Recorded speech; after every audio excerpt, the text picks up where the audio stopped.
Terima kasih Anda masih bergabung sama kami. Pemirsa, Gubernur Jawa Timur Khofifah Indar Parawansa siap diperiksa KPK terkait dengan kasus dana hibah APBD Jatim.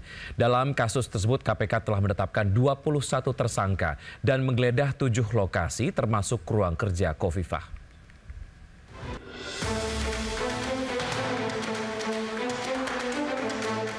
Setelah menetapkan 21 tersangka korupsi dana hibah APBD Jawa Timur, KPK belum juga memeriksa Gubernur Jawa Timur Khofifah Indar Parawansa. KPK telah menjadwalkan pemeriksaan pada 18 Juni lalu, namun Khofifah tak hadir karena berhalangan. Khofifah meminta KPK menjadwalkan ulang pemeriksaan dan mengaku siap diperiksa. Kita menunggu sesuai prosedur aja, ya. Jadi kita mengikuti prosedur. Akhirnya setelah ini saya nanti malam kan pembukaan Forprov di Malang, kan olahraga provinsi. Tapi kita mendahului dengan mengajak 100 anak yatim. Sebelumnya KPK menetapkan 21 tersangka dugaan korupsi dana hibah APBD Jawa Timur tahun 2021-2022.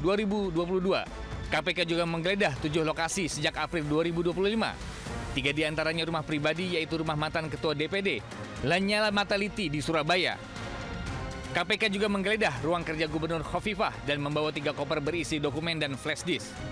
Tim Liputan iNews melaporkan.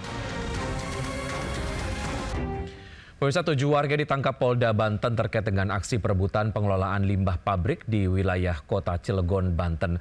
Aksi yang disertai dengan intimidasi terhadap karyawan ini terjadi di 2 titik lokasi perusahaan, dan dari hasil penyelidikan salah satu pelaku diketahui merupakan aktor intelektual dan koordinator lapangan.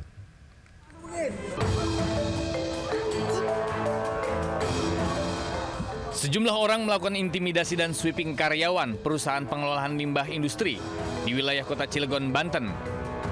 Akibatnya, sejumlah karyawan yang ketakutan panik berlarian mencari tempat perlindungan. Para pelaku memaksa karyawan keluar dari area kerja dan diduga intimidasi dilakukan untuk meminta pengolahan limbah dari perusahaan.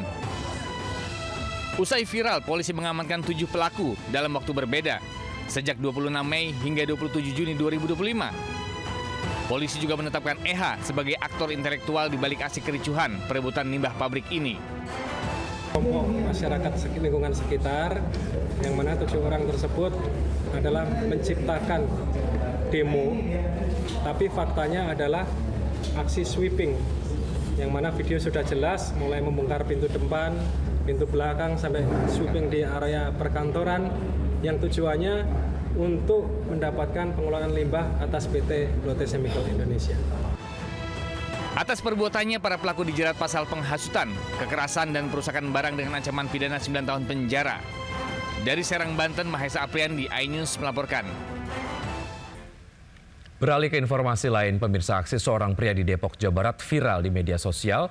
Pria itu terekam kamera diduga memamerkan senjata api dan mengaku sebagai anggota Ring 1 Istana. Saya Ring 1-nya Istana sebenarnya. Iya, tahu. Ya tahu lah saya pakai. Bukan nembak gua. Bukan gua tembak gua.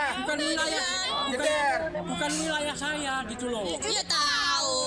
Saya menyampaikan Pria bertubuh gempal ini terekam saat berdebat dengan warga terkait sengketa lahan di kawasan Depok, Jawa Barat. Tak disangka, pelaku malah mengeluarkan benda yang diduga senjata api dari balik bajunya dan mengaku sebagai anggota Ring 1. Aksi arogan ini terjadi saat pelaku menanyakan barang miliknya yang berada di dalam rumah lantaran rumahnya hendak digusur petugas Satpol PP. Warga mengaku pelaku baru beberapa tahun tinggal di lokasi lantaran memiliki penjualan sapi. Angkat-angkat baju begini, ada pistolnya. Iya, ngasih unjuk. Iya, ngasih unjuk. Soalnya saya juga panik juga, Pak. Udah kok ini ngangkat-ngangkat baju ada pistol, saya panik, Pak. Saya rasa ngeri juga. Ya, ada apa nih kalau sampai begini gitu. Saat ini, polisi belum memberikan keterangan terkait identitas pria yang melakukan pengancaman tersebut. Dari Depok, Jawa Barat, Yung Rizky, iNews melaporkan. Warga digegerkan dengan keberadaan 1 unit ambulans yang diduga hasil curian di Depok, Jawa Barat. Mobil diduga sengaja ditinggalkan pelaku sebelum kabur melarikan diri.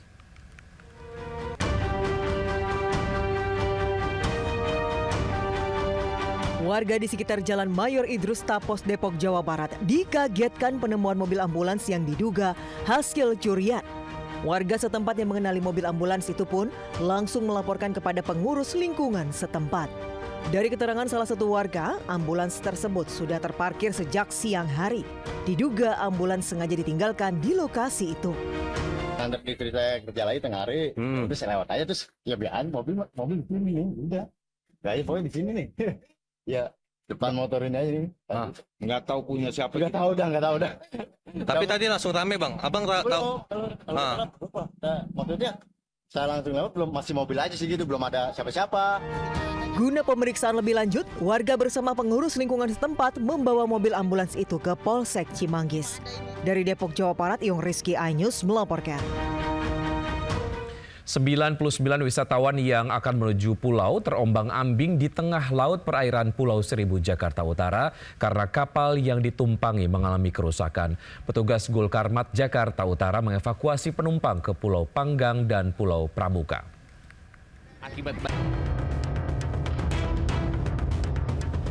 Petugas mengevakuasi 99 wisatawan yang terombang-ambing di tengah laut perairan Kepulauan Seribu, Jakarta Utara.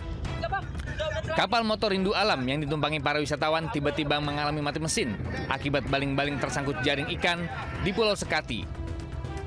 Wisatawan yang berangkat dari Pelabuhan Kali Adem menuju Pulau Panggang ini pun panik karena terombang-ambing selama 30 menit. Dari penumpang KM Rindu Alam dari Kali Adem menuju ke Pulau Panggang. Dan kronologinya kapal KM Rindu Alam mengalami trouble di belakang busuk Sekati. Tidak ada korban akibat peristiwa ini dan semua wisatawan berhasil dievakuasi petugas. Dari Jakarta, Sofyan Firdaus, iNews melaporkan.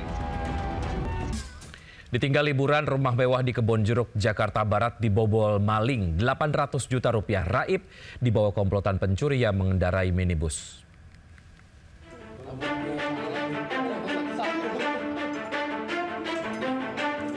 CCTV merekam minibus kawanan pencuri yang menyantroni rumah mewah yang kosong ditinggal penghuninya di Jalan Duri Intan Raya, Duri Kepa, Kebonjeruk, Jakarta Barat. Bahkan kawanan ini nekat memarkirkan mobilnya ke garasi rumah korban. Usai melancarkan aksi kejahatannya, para pelaku tancap gas meninggalkan lokasi. Sementara itu, korban baru menyadari rumahnya dibobol setelah mendapati pintu depan rumah dan salah satu kamar dirusak. Selain itu, seluruh isi kamar juga berantakan. Polisi yang menerima laporan langsung melakukan olah TKP dan hasil pemeriksaan, pelaku menggasak berangkas berisikan perhiasan dan uang tunai dengan total kerugian senilai 800 juta rupiah. Kini polisi masih melakukan penyelidikan dan memburu para pelaku yang ciri-cirinya terekam kamera CCTV. Dari Jakarta, Miftahul Gani, iNews melaporkan.